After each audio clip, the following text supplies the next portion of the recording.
Bismillahirrahmanirrahim. Assalamualaikum warahmatullahi wabarakatuh. Alhamdulillah, pada pertemuan kali ini kita kembali berjumpa di dalam perkuliahan genetika. Pada pertemuan kali ini kita akan membahas mengenai replikasi DNA.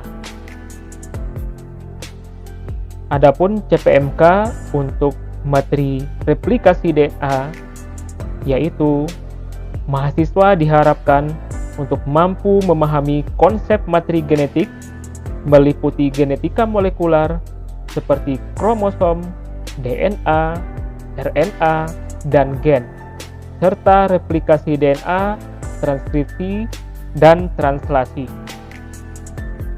Untuk sub CPMK materi ini yaitu mahasiswa mampu menyimpulkan dan mendemonstrasikan proses replikasi DNA.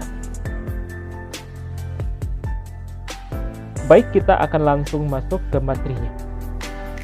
Yang pertama kita akan membahas tentang definisi dari replikasi. Pada perspektif genetika, replikasi adalah proses perbanyakan bahan genetik. Replikasi bahan genetik itu dapat kita katakan sebagai suatu proses yang mengawali pertumbuhan sel, meskipun sebenarnya pertumbuhan merupakan suatu resultan dari banyak proses yang saling berkaitan satu sama lain. Dan ada yang perlu kita ketahui terkait dengan replikasi DNA ini, di mana hasil replikasi DNA akan persis sama dengan DNA cetakan. Ada 3 hipotesis tentang replikasi DNA. Yang pertama, replikasi yang terjadi secara konservatif. Yang kedua, replikasi terjadi secara semi-konservatif. Dan yang ketiga, replikasi terjadi secara dispersif. Berikut adalah 3 model dari replikasi DNA. Yang pertama ada konservatif, yang kedua ada semi-konservatif, dan yang ketiga ada dispersif. Yang pertama kita lihat replikasi secara konservatif. Replikasi secara konservatif, molekul DNA untai ganda induk tetap bergabung, sedangkan untai DNA anakan terdiri atas molekul hasil sintesis baru. Selanjutnya, replikasi secara dispersif, di mana molekul DNA induk mengalami fragmentasi sehingga DNA anakan terdiri atas campuran molekul lama yang berasal dari DNA induk dan molekul hasil sintesis baru.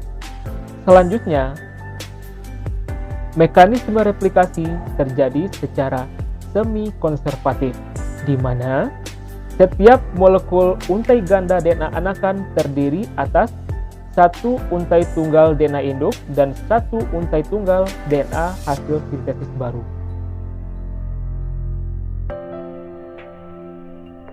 Pada tahun 1958, Matthew Meselson dan Franklin Stoll berhasil menunjukkan bahwa secara empiris replikasi DNA berlangsung dengan mekanisme semi-konservatif.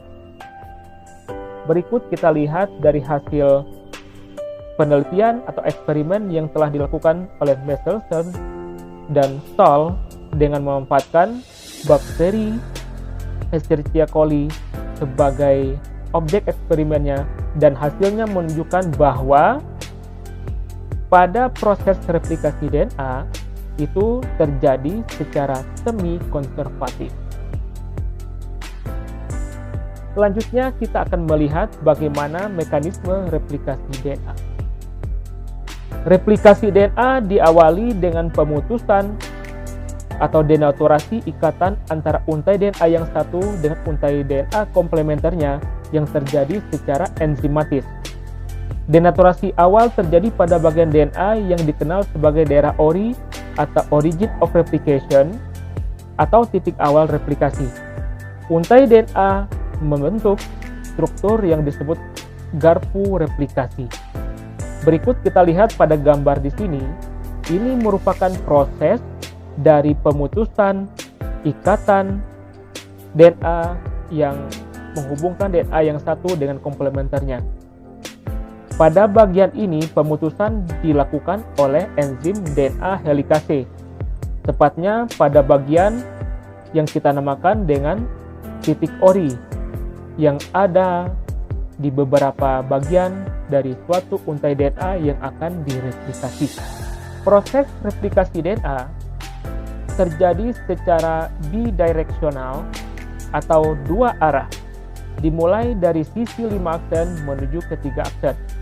Pada saat proses replikasi terjadi, proses penyalinan akan bertolak belakang atau berlawan arah dengan posisi dari DNA cetakan, di mana apabila DNA cetakan posisi 5 aksennya di sini, maka pada DNA yang akan disintesis posisi 5 aksennya itu selalu berlawanan arah. Namun perlu diingat, proses replikasi DNA selalu dimulai dari sisi 5 aksen menuju ke 3 aksen. Pada saat terjadinya replikasi DNA, ada bagian dari hasil proses replikasi yang dinamakan dengan leading strand, di mana DNA yang disintesis atau yang dicetak atau disalin itu akan berlangsung secara berkelanjutan, seperti gambar yang ada pada tampilan ini. Pada leading strand, proses perbanyakan dimulai dari sisi 5 aksen menuju ke sisi 3 aksen yang terus berkelanjutan mengikuti proses denaturasi yang terjadi pada DNA. Sedangkan pada bagian yang satunya lagi terjadi proses penyalinan atau sintesis DNA yang membentuk suatu fragmentasi atau terputus-putus yang dinamakan dengan lagging strand, membentuk fragmentasi yang dinamakan dengan fragmen Okazaki. Meskipun nantinya bagian DNA yang mengalami fragmentasi tersebut akan disambung kembali atau dihubungkan kembali oleh enzim DNA ligase.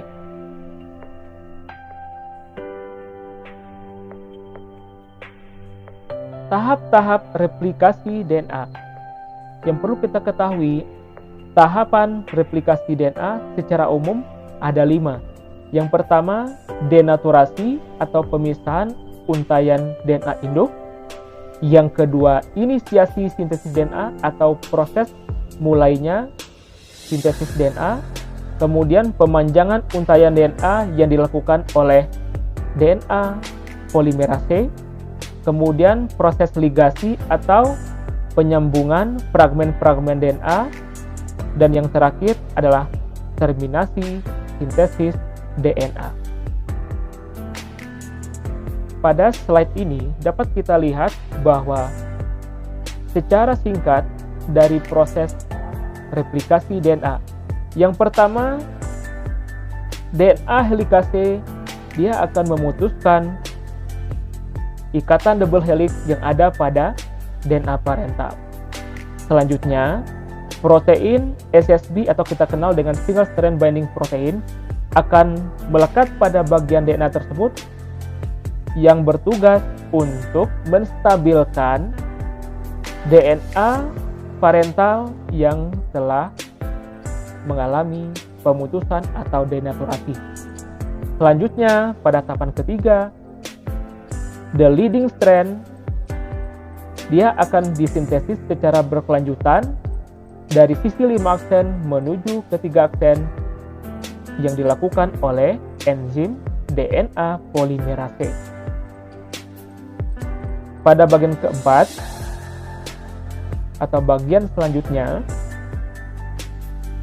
lagging strand disintesis secara tidak berkelanjutan Hal ini menyebabkan pada bagian lagging strand itu akan membentuk untaian DNA yang terputus-putus.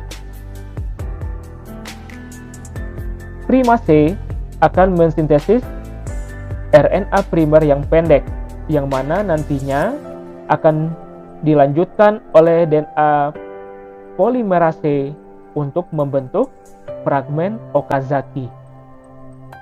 Dan pada bagian lagging strand dapat kita lihat bahwa proses sintesis terjadi tidak secara berkelanjutan sehingga membentuk fragmen Okazaki. Setelah RNA primer ini digantikan oleh DNA, yang mana pada bagian ini tidak diperlihatkan, DNA polimerase dia akan menggantikan bagian primer, kemudian DNA ligase akan menyambung fragmen Okazaki sehingga membentuk untai DNA hasil sintesis baru yang tidak terputus lagi dan telah sempurna. Adapun komponen penting dalam replikasi DNA, yang pertama kita lihat adanya DNA template atau cetakan, yaitu molekul DNA atau RNA yang akan direplikasi. Kemudian yang kedua ada molekul deoksiribonukleotida atau kita kenal dengan nukleotida yang terdiri dari adenin, timin, sitosin, dan guanin. Yang ketiga, enzim DNA polimerase yang menjadi enzim utama yang mengkatalisis proses polimerasi nukleotida menjadi untaian DNA. Yang keempat, enzim primase yaitu enzim yang mengkatalisis sintesis primer untuk memulai replikasi DNA. Selanjutnya, enzim helikase yaitu enzim yang membuka untai ganda DNA induk pada saat terjadinya proses denaturasi. Yang keenam, protein SSB atau single strand binding protein yaitu molekul protein yang bertugas untuk menstabilkan untaian DNA yang sudah terbuka. Dan yang terakhir adalah enzim DNA ligase, yaitu enzim yang berfungsi untuk menjamu fragmen-fragmen yang ada pada DNA. Selanjutnya kita lihat lagi bagaimana integrasi keilmuan dari materi ini, khususnya integrasi terhadap keislaman dan juga integrasi antara sains dan Islam. Kita bisa mengetahui bahwa DNA melakukan proses replikasi dengan akurasi yang tinggi melalui proses yang sangat kompleks namun teratur, seperti kerja enzim DNA helikase, DNA polimerase, ligase, dan sebagainya. Ini bisa kita kaitkan dengan ayat-ayat tentang ciptaan Allah yang sangat teratur dan presisi. Maka dapat kita lihat proses replikasi DNA yang terjadi pada makhluk ciptaan Allah, termasuk juga manusia, itu tidak lepas dari proses-proses yang sangat rumit dan kompleks, yang menunjukkan bahwa Allah itu menciptakan komponen-komponen yang ada pada makhluk hidup, termasuk manusia, itu diciptakan dengan sebaik-baiknya. Adapun kesimpulan dari materi ini, yang pertama adalah replikasi DNA itu terjadi secara semi-konstruktif. Yang kedua, proses replikasi DNA itu dimulai dari daerah ori atau kita kenal dengan istilah origin of replication, kemudian melibatkan berbagai macam enzim seperti helikase untuk membuka untai ganda, DNA polimerase untuk mensintesis untai baru, dan ligase untuk menyambung fragmen. Yang ketiga, replikasi berlangsung secara akurat dan cepat, memastikan informasi genetik diturunkan kepada sel-sel anak secara tepat pada saat pembelahan sel. Berdasarkan paparan tadi, bagaimana mahasiswa sekalian? Apakah bisa dipahami? Bapak harap semuanya bisa memahami terkait dengan materi replikasi DNA yang telah disampaikan tadi. Untuk memperoleh pemahaman yang lebih bagus, ayo mahasiswa sekalian mengisi proses untuk materi perkuliahan replikasi DNA ini. Bapak sudah menyiapkan kuis yang bisa diakses pada website Quizizz. Silakan aja scan QR code yang ada pada slide ini agar nanti bisa mengisi setiap pertanyaan yang ada pada kuis. Waktunya tidak terlalu lama, cukup 3 menit saja. Selamat mengerjakan ya. Demikian materi perkuliahan tentang replikasi DNA pada pertemuan hari ini. Bapak tutup dengan wassalamualaikum warahmatullahi wabarakatuh. Sampai jumpa di pertemuan selanjutnya.